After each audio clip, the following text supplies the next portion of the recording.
کہ آپ نے فرمایا حضرت ابو ذر سے، ابو ذر بتاؤ کیا ہوگا میرے بعد، کیا کرو گے میرے بعد؟ جی ہاں، تمہیں ستایا جائے گا، تمہیں تنگ کیا جائے گا، تمہیں نکالا جائے گا، کیا کرو گے؟ عرض کیا کہ جب ایسا ہوگا تو مدینہ چھوڑ کے ملک شام چلا جاؤں گا۔ ملک شام، وہاں بھی تو کام ہو جائے گا اور وہاں بھی تو عمرہ ہوں گے، وہ تمہیں تنگ کریں گے، پھر کیا کرو گے؟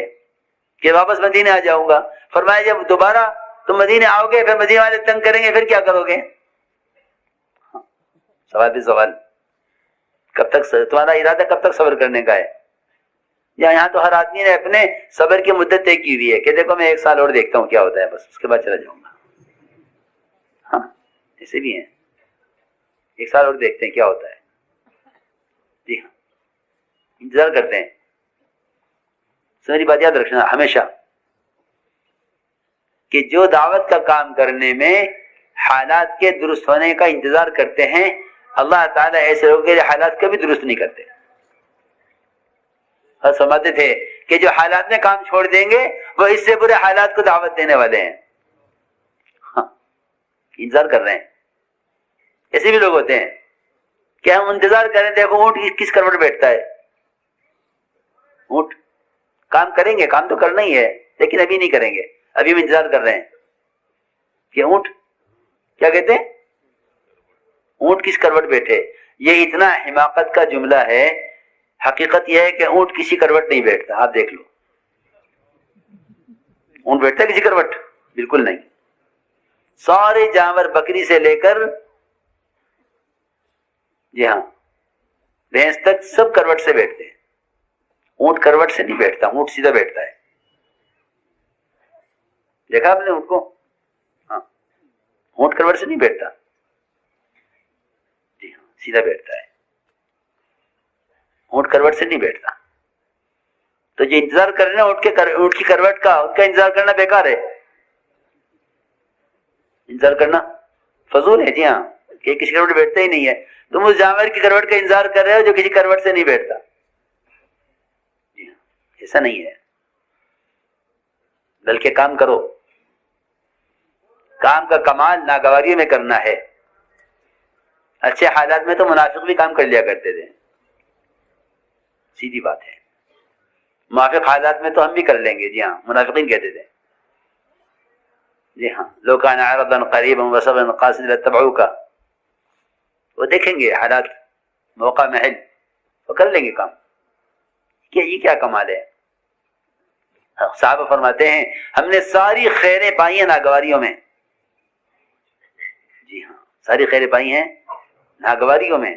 اچھے حال میں تو منافق بھی کر لیا کرتے تھے کام، وہ دیکھتے تھے موقع ہے کرنے کا کر لو، اور موقع ہے نکلنے کا نکل جاؤ۔ جی ہاں، تو ہم نے ایک بات عرض کی ہے کہ صبر بہت بنیادی چیز ہے، اس سے زیادہ تربیت اور ترقی کا کوئی اور ذریعہ نہیں ہے۔ نبی کا حکم ہے اس کا، فاصبر وما صبرک الا باللہ، کہ آپ صبر کیجئے، آپ صبر کیجئے۔ ذرا اندازہ کرو آپ کی پر آنے والی اذیتوں کا اندازہ کرو، اور پھر دیکھو کہ اس کے ساتھ آپ کا معاملہ کیا ہے۔ آپ نے فرمایا کہ فتح مکہ کے موقع پر کہ کیا بات تھی کہ بھئی انہوں نے نکال دیا تھا، انہوں نے لے لیا، انہوں نے نکال دیا تو ہم نکل گئے، انہوں نے کہا آ جاؤ تو ہم آ گئے۔ ہاں وہ تو میرے بھائی یوسف تھے جنہوں نے کہا کہ نہیں پہلے یہ بتاؤ میں جیل میں بند کیوں کیا تھا، اگر میں ہوتا یوسف کی جگہ جیل میں تو میں کہتا کہ تم نے بند کر دیا تھا، تم نے بند کیا تھا، تم نے کھول دیا، تمہارا احسان ہے۔ جی ہاں، میں اگر ہوتا اپنے بھائی یوسف کی جگہ تو میں نہ کہتا، میں الزام نہ دیتا کہ مجھے بند کیوں کیا تھا یہ بتاؤ، میں تو کہتا کہ بھائی تم نے بند کیا، تم نے کھول دیا، آ جاؤ کام کر لو، تمہیں نکال دیا تھا نکل گئے تھے، اب تم نے داخل کر لیا داخل ہو گئے۔ جی ہاں، لو بیت اللہ کی چابی میرے پاس رکھو۔ جی ہاں وہ چابی لے کر آئے کانپتے ہاتھوں سے کہ جی آپ مالک ہیں بیت اللہ کے، کہ نہیں بیت اللہ کی چابی تم رکھو، بیت اللہ کی چابی تم رکھو، بیت اللہ کی تولیت تم رکھو، ہاں بیت اللہ کی چابی تم رکھو۔ آج تک اسی خاندان میں چلی آ رہی ہے۔ سنو عجیب بات ہے،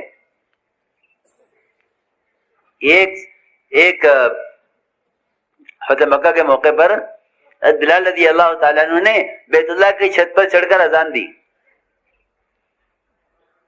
بیت اللہ کی چھت پر اذان دی، تو ایک مشرک ان کی اذان کا مذاق اڑانے لگا، جیسے وہ اذان دے رہے تھے ایسے اس کی آواز میں آواز ملا کر اذان کی توہین اور اذان کا مذاق بنانے کے لیے اس نے اذان دی، ایک مشرک نے۔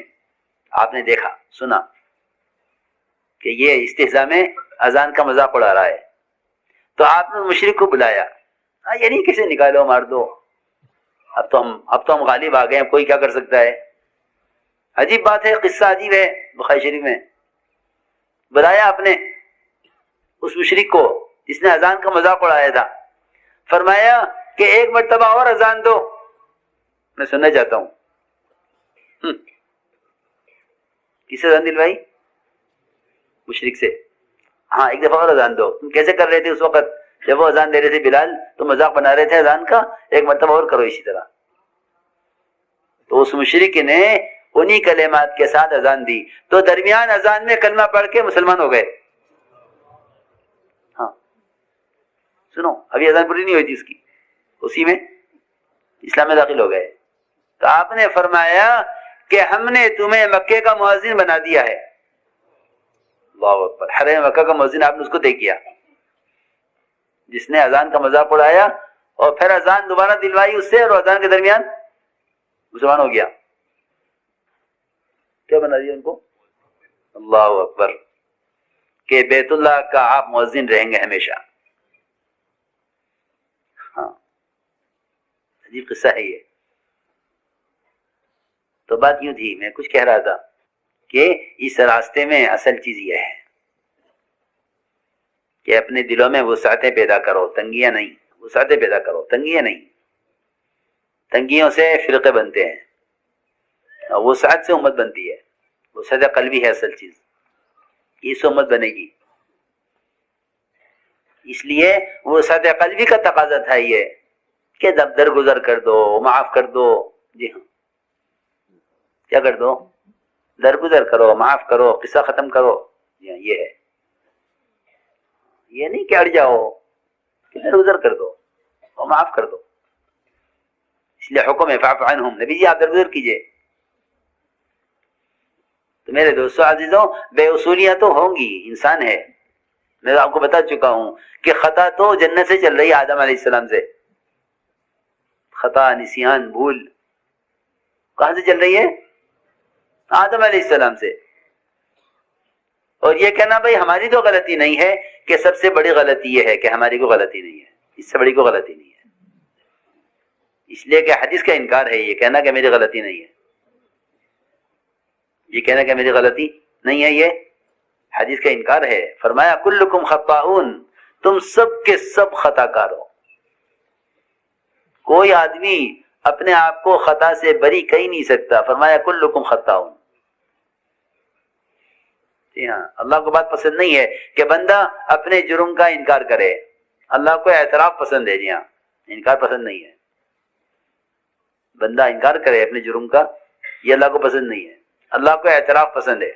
جی ہاں، اللہ کو اعتراف پسند ہے کہ سب سے اعلیٰ نماز ابو بکر کی، سب سے زیادہ نیکی والے ابو بکر صدیق، لیکن ظلمت نفسی ظلما کثیر، یہ ہے کہ اعتراف کرو کہ کوئی گناہ نہیں کیا، پھر بھی اعتراف کرو کہ میں گناہ گار ہوں۔ یہاں تو گناہ کر کے بھی اعتراف نہ ہو، اور وہاں کوئی گناہ نہ کر کے اعتراف ہو رہا کہ میں سب سے بڑا ظالم میں ہوں، سب سے بڑا ظالم میں ہوں۔ سنو، اس لیے فرمایا کہ وسعتیں پیدا کرو اور درگزر کرو۔ ہاں غلطیاں ہوں گی ساتھیوں سے، کہ ہمارے یہاں غلط کرنے والے کے لیے تذکیر ہے بس، کہ ان کو صحیح یاد دلا دو، تذکیر ہے، تنکیر نہیں، تذکیر۔ ہاں تذکیر ہے بس، کہ انہیں صحیح بات یاد دلا دو، تنکیر نہیں کہ ان کا انکار کر دو، نہیں، تذکیر کہ صحیح بات یاد دلاؤ۔ اس لیے فرمایا